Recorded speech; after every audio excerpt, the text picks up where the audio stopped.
Acts chapter 23. Gazing intently at the high council, Paul began, Brothers, I have always lived before God with a clear conscience. Instantly, Ananias, the high priest, commanded those close to Paul to slap him on the mouth. Paul said to him, God will slap you, you corrupt hypocrite. What kind of judge are you to break the law yourself by ordering me struck like that? Those standing near Paul said to him, Do you dare to insult God's high priest? I am sorry, brothers. I didn't realize he was the high priest. Paul replied, For the scriptures say, you must not speak evil of any of your rulers.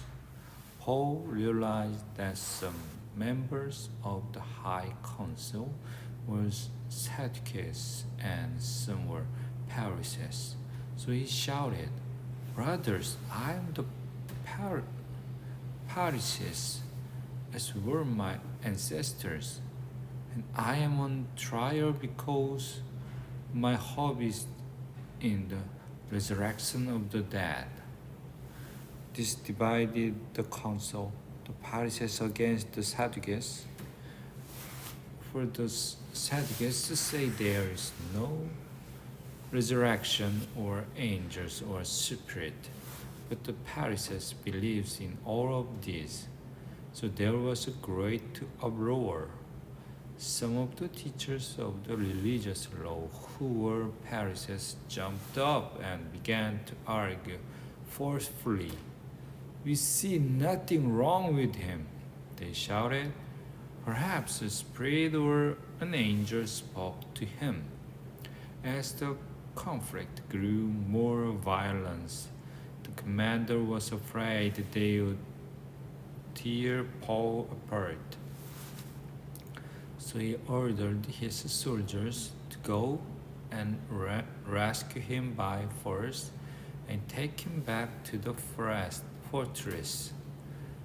The night the Lord appeared to Paul and said, Be encouraged, Paul, just as you have been a witness to me here in Jerusalem, you must preach the good news in Rome as well. The plan to kill Paul. The next morning, a group of Jews got together and bound themselves with an oath not to eat or drink until they had killed Paul. There were more than 40 of them in the conspiracy. They went to the leading priests and elders and told them, We have bound ourselves with an oath to eat nothing until we have killed Paul. So you and the high council should ask the commander to bring Paul back to the council again. Pretend you want to examine his case more fully. We will kill him on the way. Paul's nephew, his sister's son, heard of their plan and went to the fortress and told Paul. Paul called for one of the Roman officers and said, Take this young man to the commander. He has something important to tell him. So the officer did, explaining. Paul, the prisoner, called me over and asked me to bring this young man to you because he has something to tell you. The commander took his hand, led him aside, and asked, What is it you want to tell me? Paul's nephew told him, Some Jews are going to ask you to bring Paul before the high council tomorrow, preaching they want to get some more information. But don't do it. There are more than 40 men hiding along the way, ready to ambush him. They have they have vowed not to eat or drink anything until they have killed him. They are ready now, just waiting for your consent. Don't let anyone know you told me this. The commander warned the young man. Paul is sent to Caesarea. Then the commander called two of his officers and ordered, get 200 soldiers ready to leave for Caesarea at 9 o'clock tonight. Also take 200 spearmen and 70 mounted troops. Provide horses for Paul to ride and get him safely to Governor Felix. Then he wrote this letter to the governor. From Claudius Lysias to His Excellency Governor Felix. Greetings. This man was seized by some Jews, and they were about to kill him when I arrived with the troops. When I learned that he was a Roman citizen, I removed him to safety. Then I took him to their high council to try to learn the basis of the accusations against him. I soon discovered that the charge was something regarding their religious laws, certainly nothing worthy of imprisonment or death. But when I was informed of the plot to kill him, I immediately sent him on to you. I have told his accuser to bring their charges before you. So that night, as ordered, the soldier took Paul as far as Antipatris.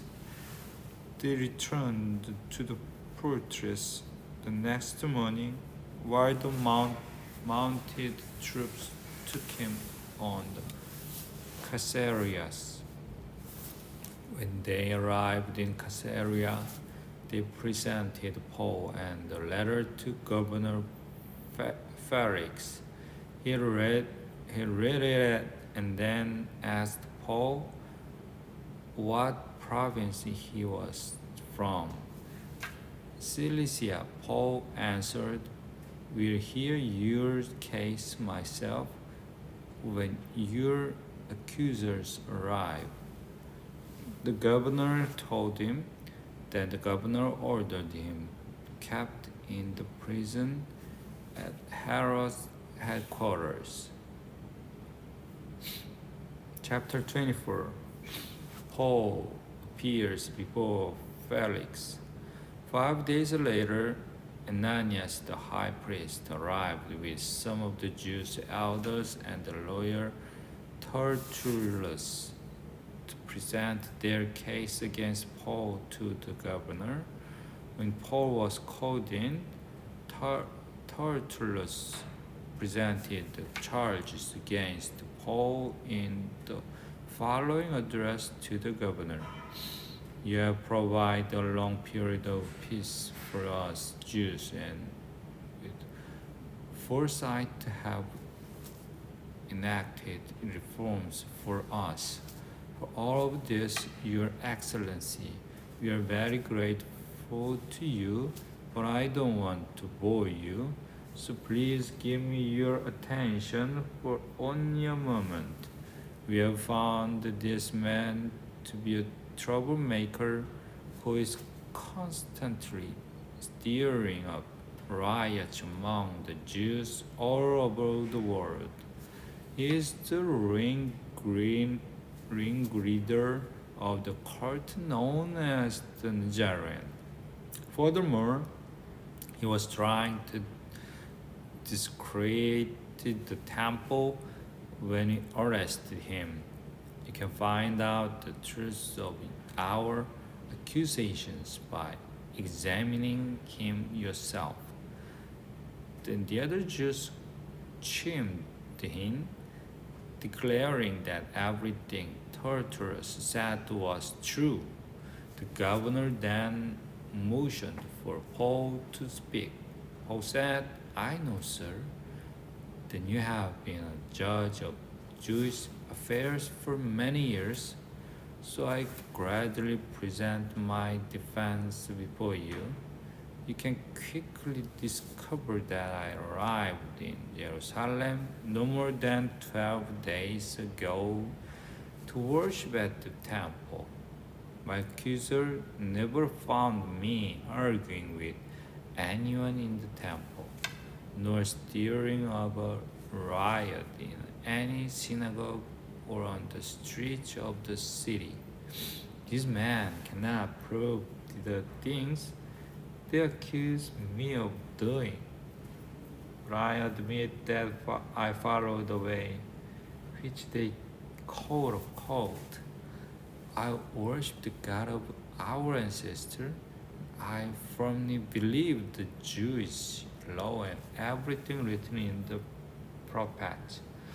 I have the same hope in God that these men have, that He will raise both the righteous and the unrighteous. Because of this, I always tried to maintain a clear conscience before God and all people. After several years away, I returned to Jerusalem with money to aid my people and to offer sacrifices to God. My accuser saw me in the temple as I was completing a purification ceremony.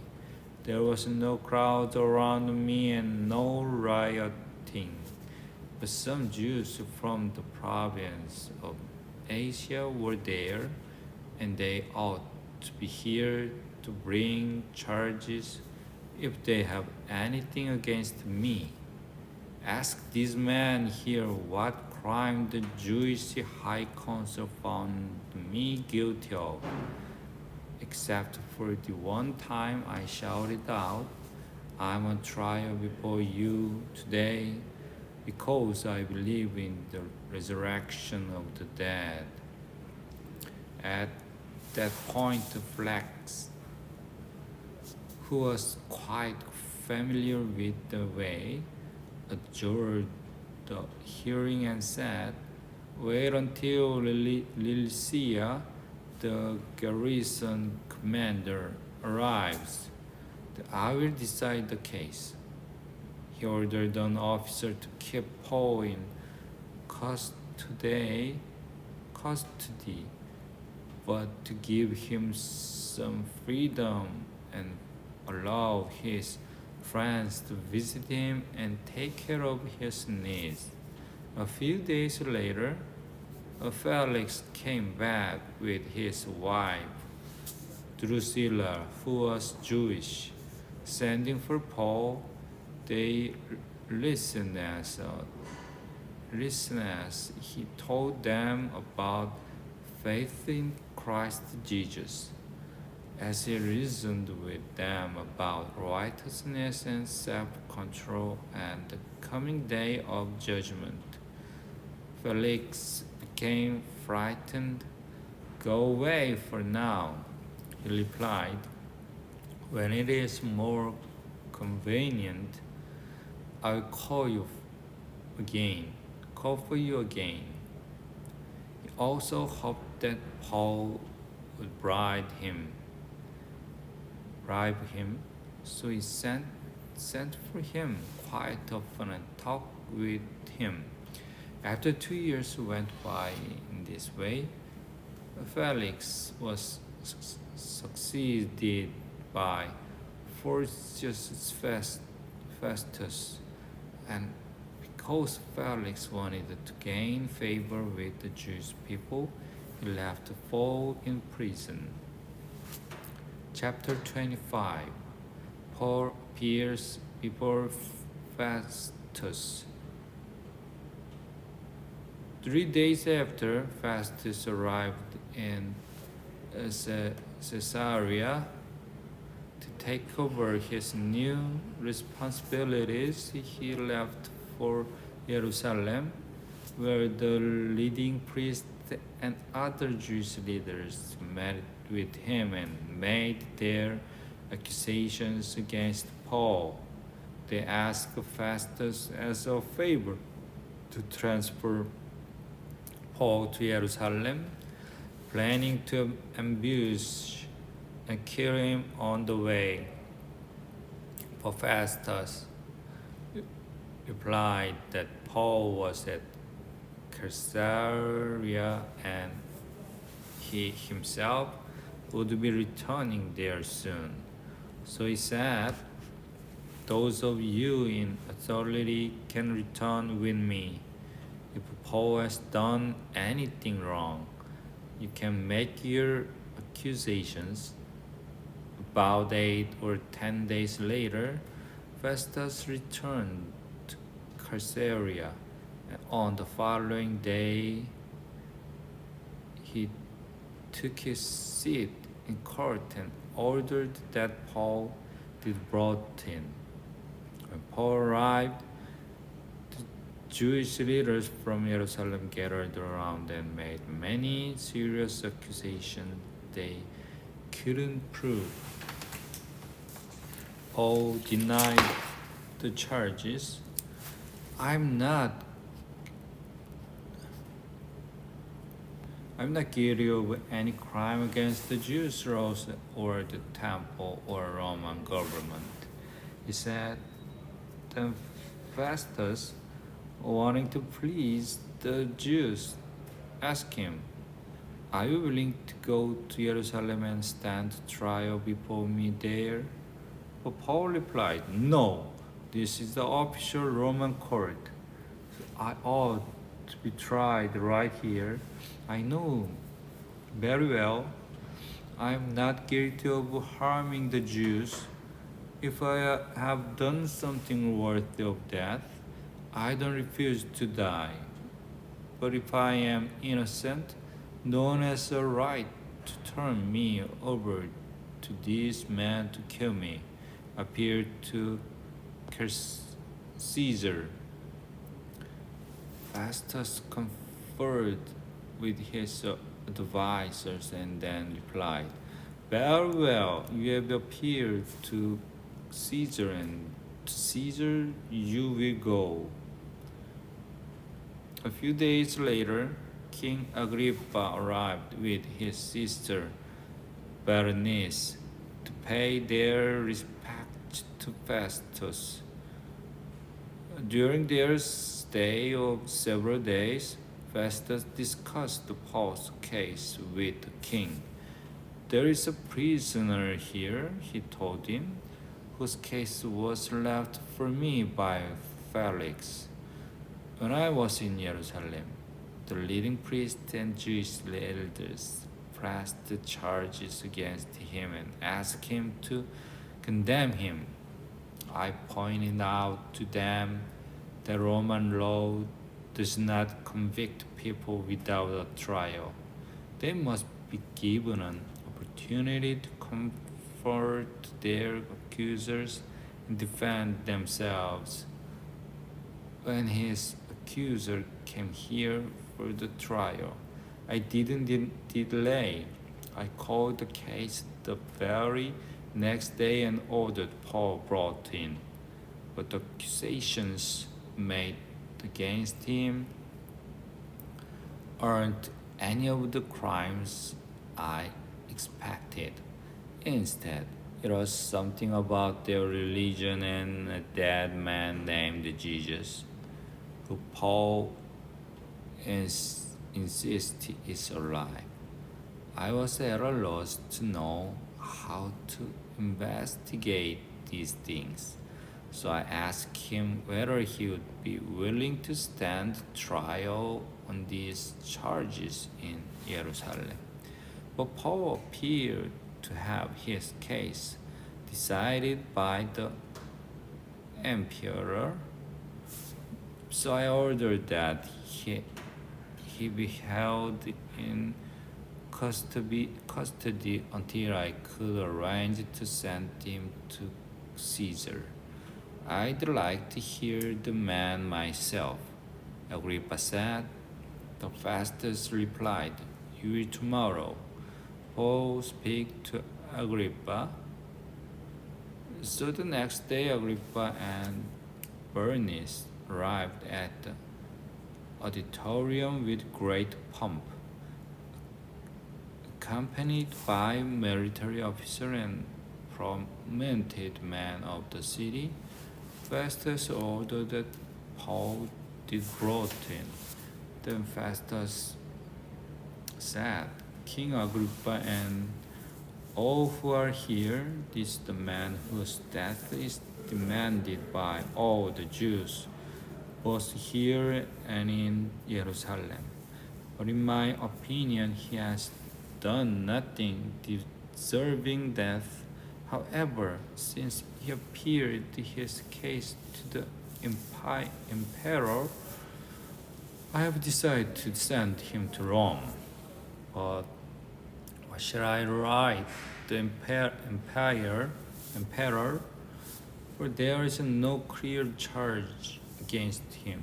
So I have brought him before all of you, and especially you, King Agrippa, so that after we examine him, I might have something to write, for it makes no sense to send a prisoner to the emperor without specifying the charges against him.